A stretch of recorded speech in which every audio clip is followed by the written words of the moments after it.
तो बच्चों आज हम लोग क्लास 10 का बहुत ही इंपॉर्टेंट चैप्टर ट्रिग्नोमेट्री को शुरू करने वाले हैं। इससे पहले भी कुछ क्वेश्चन हम लोग कर चुके हैं। आज क्वेश्चन नंबर 8 देखने वाले हैं। इससे पहले हम लोगों ने क्वेश्चन नंबर 8 तक बारी बारी से देखा है और आप सभी समझ गए होंगे कि ट्रिग्नोमेट्री किस प्रकार से बनता है।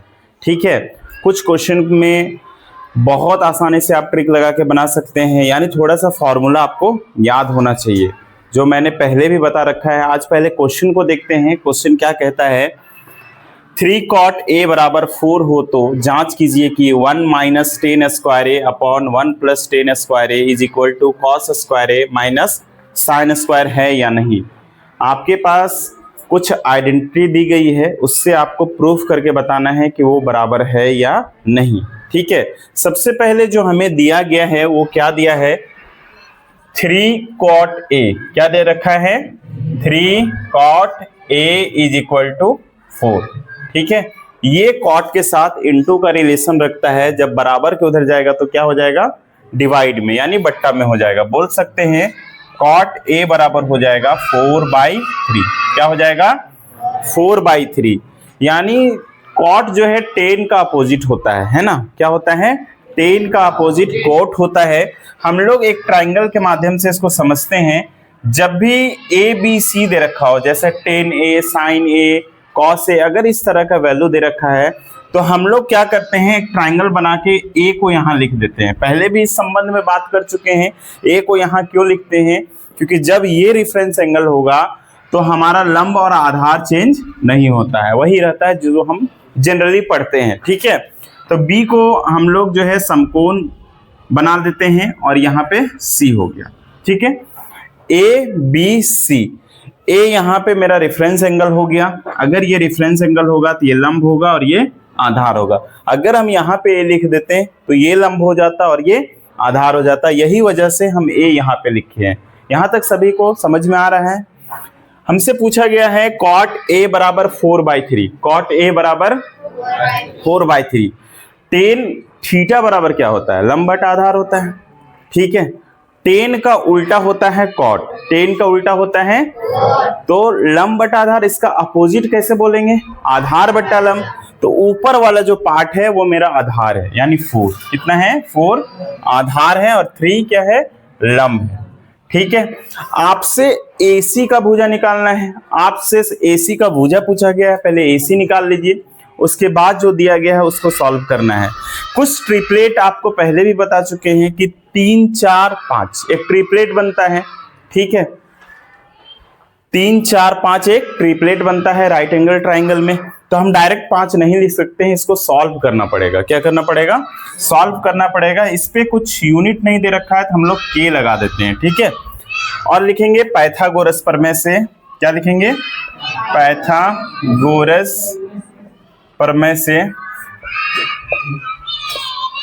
पाइथागोरस प्रमेय क्या बोलता है, कर्ण का स्क्वायर। क्या बोलता है, कर्ण का स्क्वायर बराबर लंब का स्क्वायर प्लस आधार का स्क्वायर। तो देखिए ये वाला भुजा 90 का अपोजिट यानी सम्मुख भुजा हमारा कर्ण होता है, तो AC हमारा कर्ण हो जाएगा। यानी बोल सकते हैं AC का square is equal to perpendicular यानी लंब का स्क्वायर। लंब कौन है, BC। BC कितना दे रखा है, 3K। कितना दे रखा है, 3K का स्क्वायर। उसके बाद आधार, जो भुजा बच गया है वो मेरा आधार है, 4K का स्क्वायर, 4K का स्क्वायर। ठीक है, 3 का स्क्वायर कितना हो जाता है, 9, यानी 9K का स्क्वायर हो गया, प्लस 4 का हो गया 16 यानी 16K स्क्वायर हो गया। AC का स्क्वायर 9 और 16 जोड़ेंगे तो कितना हो जाएगा, 25K का स्क्वायर। AC जो है ना यहाँ पे स्क्वायर है, इसको हटा देंगे तो इधर अंडर रूट आ जाएगा और इससे कितना निकलेगा, 25 से। AC से निकलने वाला है प्लस माइनस 5K। पहले बता दिए हैं कि जब भी ट्राइंगल की बारी आती है यहाँ पे पॉजिटिव वैल्यू लिया जाता है। कौन सा वैल्यू लिया जाता है, तो यहाँ पे हम लोग लिख सकते हैं 5K। क्या लिख सकते हैं, 5K। अब जो सवाल पूछा गया है उस पे आते हैं। सवाल क्या पूछा गया है, 1 minus 10 square A upon 1 plus 10 square A is equal to cos square A minus sine square A. यही पूछा गया है। यहां तक किसी को कोई confusion, 1 minus tan square A, tan theta बराबर क्या होता है? लंब बटा आधार। क्या होता है? लंब बटा में आधार। तो ये लंब हो गया और ये आधार हो गया। 1 माइनस 3k अपॉन कितना हो गया? 4k। इसका आप होल स्क्वायर कर दीजिए। Minus 1 plus ten square is equal to होता है सेक स्क्वायर ए। क्या होता है?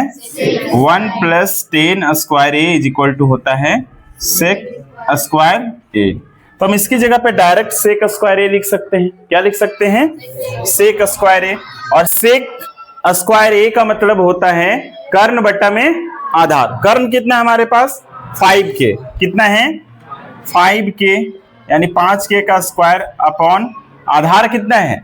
4k का स्क्वायर। ठीक है, एक ही में इसको कर सकते हैं।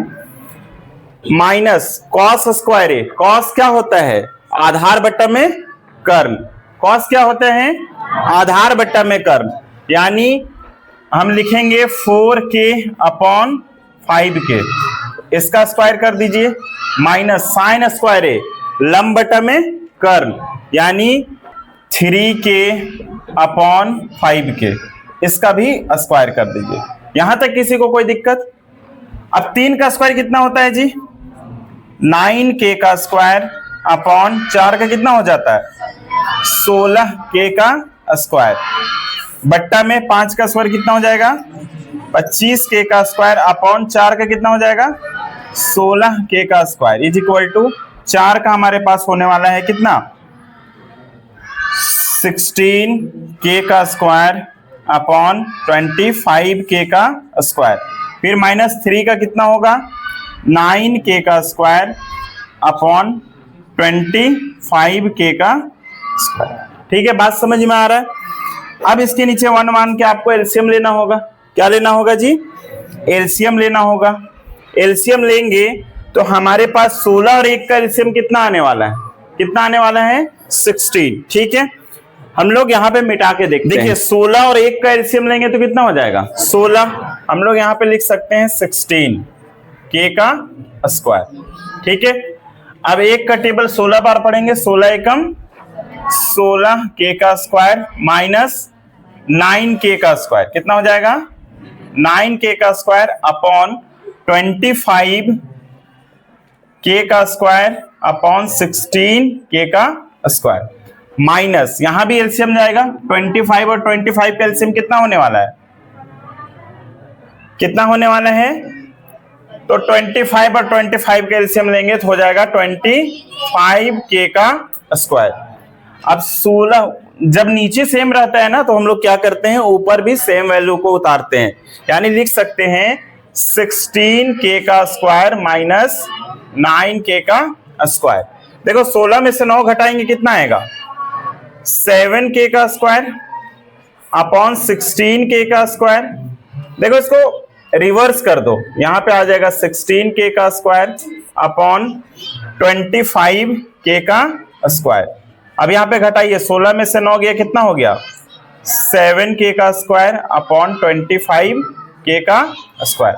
देखिए इससे काट दीजिए। 16 से 16 कट गया, k स्क्वायर से k स्क्वायर कट गया, यहाँ भी k स्क्वायर से k स्क्वायर कट गया।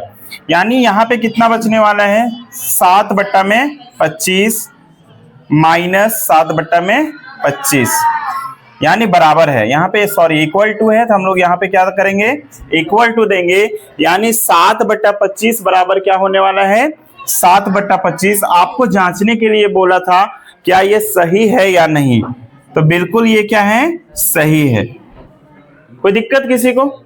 आप लोग 1 प्लस 10 स्क्वायर ए में जैसे 10 स्क्वायर ए का वैल्यू भी डायरेक्ट बैठाएंगे तब भी आंसर आ जाएगा, लेकिन फॉर्मूला में है 1 plus 10 square A is equal to sec square A. तो अगर आप डायरेक्ट इसको लिखेंगे तो एलसीएम का जगह जो है वो बच सकता है। ठीक है, बाकी इस क्वेश्चन में कुछ नहीं था, आपको बस ध्यान ये देना था कि इसको किस प्रकार से हमें सॉल्व करना है। सबसे पहले पाइथागोरस प्रमेय का प्रयोग करना पड़ता है, क्योंकि कुछ भुजा जो है उसमें मिसिंग रहता है, या तो लंब मिसिंग रहेगा या कर्ण मिसिंग रहता है या आधार, कि वो एक भुजा ऐसा रहता है जो मिसिंग रहता है जिसको आपको निकालना पड़ता है। ठीक है, यहां तक आप समझ गए बिल्कुल।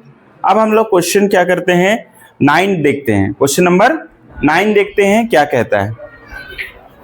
अभी हम लोग क्वेश्चन नंबर 8 देखें, अब क्वेश्चन नंबर 9 देखने की बारी है।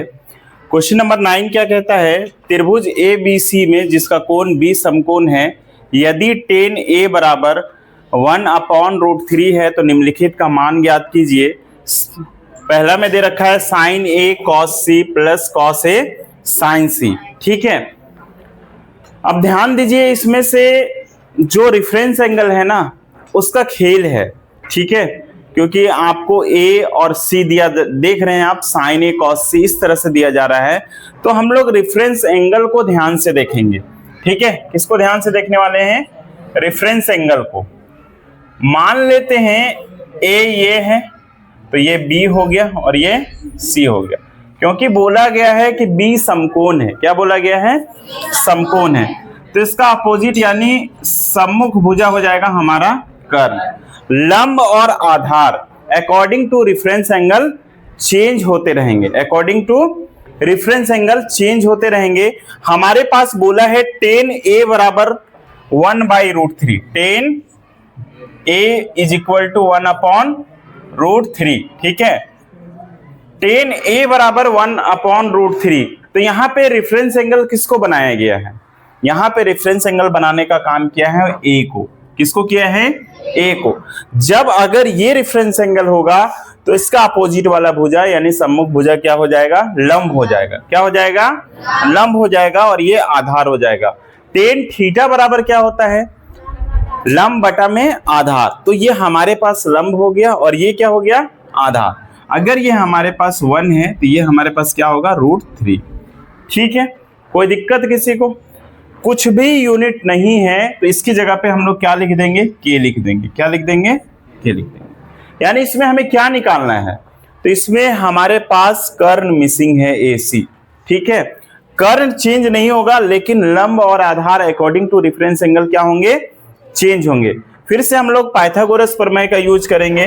ठीक है, पाइथागोरस प्रमेय से। ठीक है, क्या बोलता है? कर्ण का स्क्वायर। किसका स्क्वायर? कर्ण हमारे पास है AC। क्या है?